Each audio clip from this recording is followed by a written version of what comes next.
Welcome to the 2024 Economic Preparation and Depression channel. I'm your host, Tony. Thank you for joining me on this brief Thursday edition, September 5th, 2024. Please be sure to subscribe to this channel, hit the like button, hit the notification button so that you can get aware of the latest videos interpreting financial news as it becomes available. I appreciate all of you guys' support, and thank you for all the comments as well.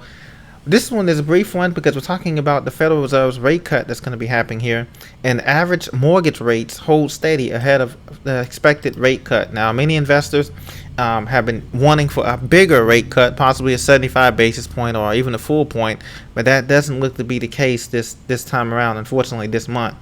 The average 30-year mortgage in the U.S. was flat this week ahead of an expected rate cut by the Federal Reserve later this month. So the rate has remained at 6.35%.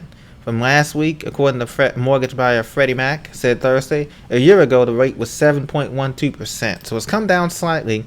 But one thing that hasn't come down, as you have discovered, is prices haven't come down that much. Maybe like a 2 to 3% drop in prices in most metro areas. Nothing substantial to be like, oh, I want to go buy a new property or a rental property. I don't see that happening until later on next year and possibly into 2026 that many people are thinking about. So the rates come down. That's good news. The 15-year rate went down from 5 to 5.47%. A year ago it was 6.52%. So, as you know, the cooling job market and the warning inflation, the persistent inflation, has continued to hurt all Americans' pocketbooks in all parts of the country here.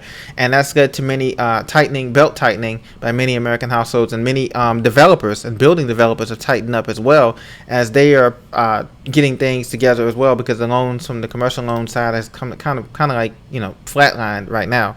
So U.S. job openings, according to Reuters.com, hit 3.5-year low as the labor market eases. So you can see here, you see all these signs everywhere you go, from fast food to hospitality, tourism, to school education. You see these signs saying now hiring. Jumpstart. The news used to come on every day on your local news. They used to come on and say we have a shortage of technicians, or a shortage of nurses, shortage of teachers, shortage of EMTs, shortage of bus drivers or Chipotle workers.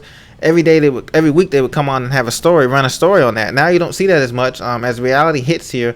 A lot of these are phantom jobs, jobs where they're just collecting database of resumes while they wait for automation and AI, the tech economy to kick in and replace, our other people to replace our jobs in America. That's what they're waiting on. So the job openings fall 237,000 to 7.673 million in July. Hiring only increases by 273,000, but layoffs rise to 202,000, and layoffs are continuing to rise in the private sector and other sectors as well.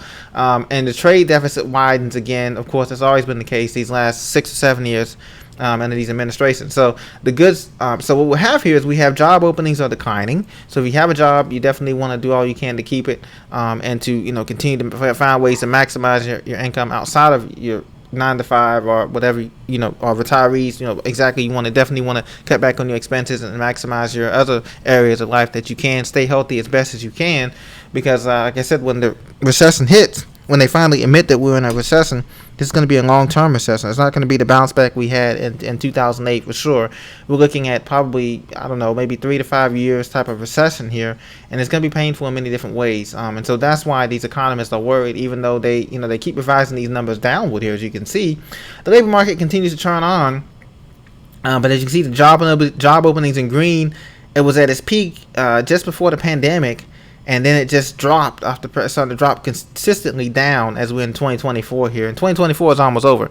And you can also see the silent quitting that's going on, all the stuff that's going on. That's also on the rise, 3.3 million. And that continues to rise here as people realize it's just not sustainable to work 80 to 90 hours a week and don't make enough money to pay mortgage or rent in a lot of these high cost of living cities and townships. So gold gains as investor anticipates supersized Fed rate cuts. So gold has been on the rise, as you know, for the last couple of 4 or 5 months here. It's supposed to be the best store of investments here, and I'm not knocking gold or anything, or silver.